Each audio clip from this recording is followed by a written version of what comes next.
Saludos chicos, voy a tratar de explicar un poquito utilizando este mapa mental los mecanismos de defensa.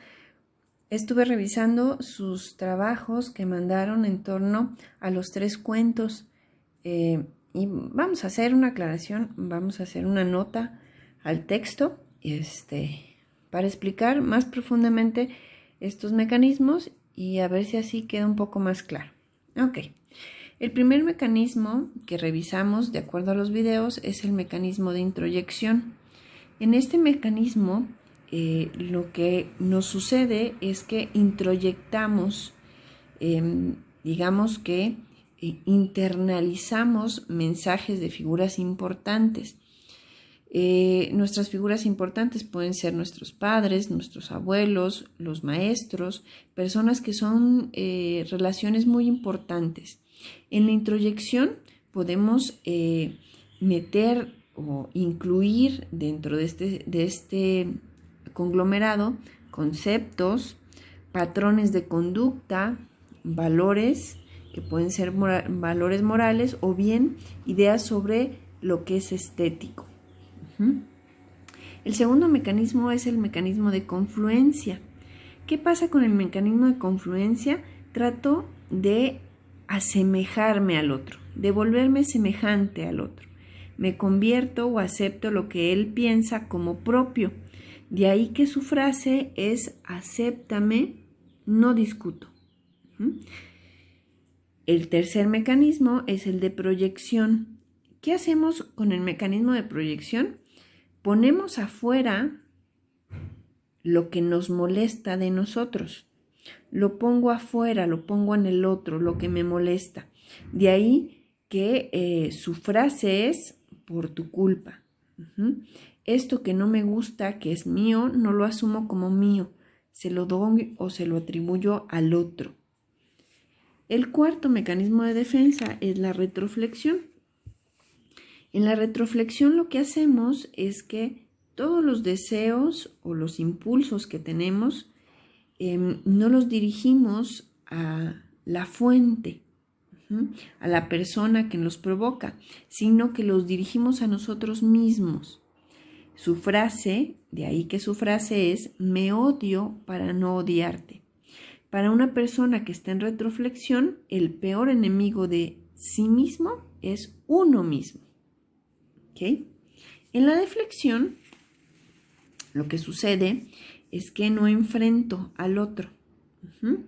Una persona que deflecta utiliza este mecanismo yéndose o cambiando el tema o no profundizando en el tema o bien no manifiesta de forma directa su enojo y su incomodidad, sino que lo muestra a través de un mensaje cínico o muestra indiferencia o bien lo hace una deflexión de forma intelectual o racional.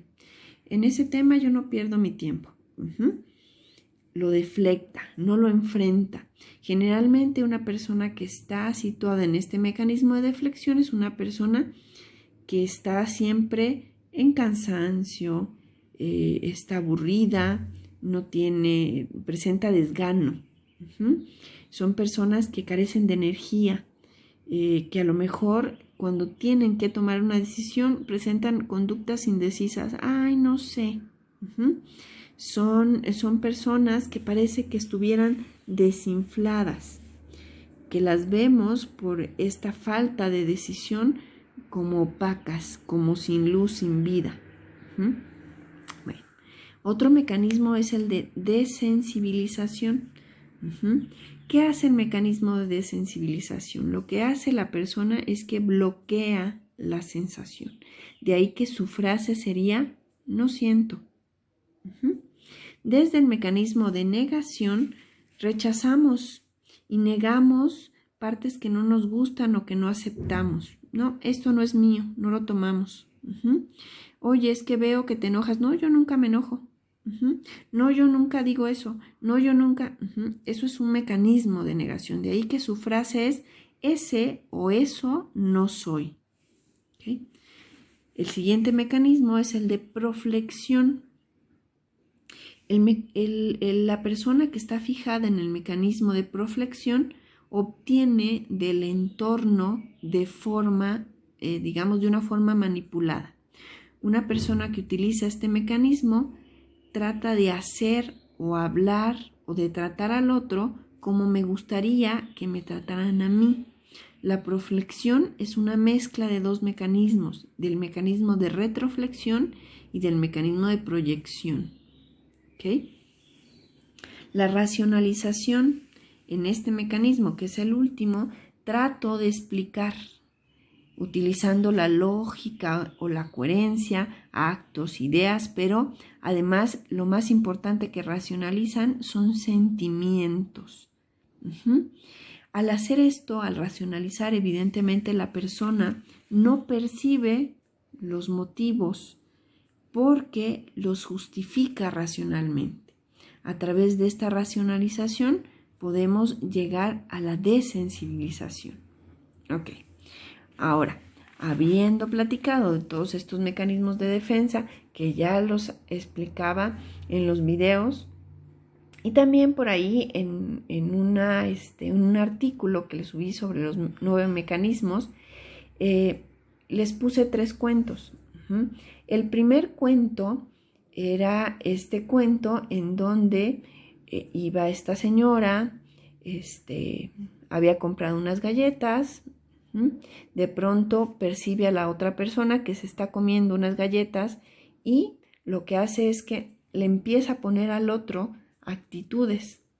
Qué descaro, qué falta de atención, qué persona tan cara dura.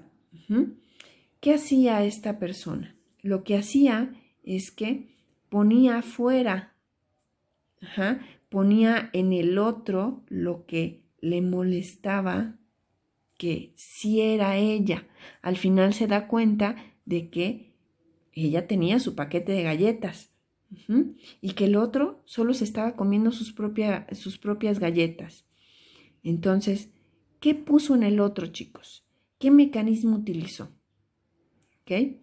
En el cuento 2, por ahí, una persona llamada Ana Rudin, que pues no tenía la menor idea de qué hacer, cómo dar una conferencia, pero por ahí si alguien aplaudía, todos los demás aplaudían. Si uno decía, qué sabio, todos decían, sí, qué sabio. ¿Qué mecanismo usaba, chicos? Y el tercer cuento, que es el cuento de la persona que estaba enojada con el otro e investigaba mecanismos para lastimar al otro sin que le costara tanto. Al final, después de probar un hilo, un cordón, etcétera, prueba con un resorte. Y cuando le aventaba la piedra a alguien más, el resorte hacía que se golpeara a sí mismo. ¿Qué mecanismo de defensa utilizaba o utilizó?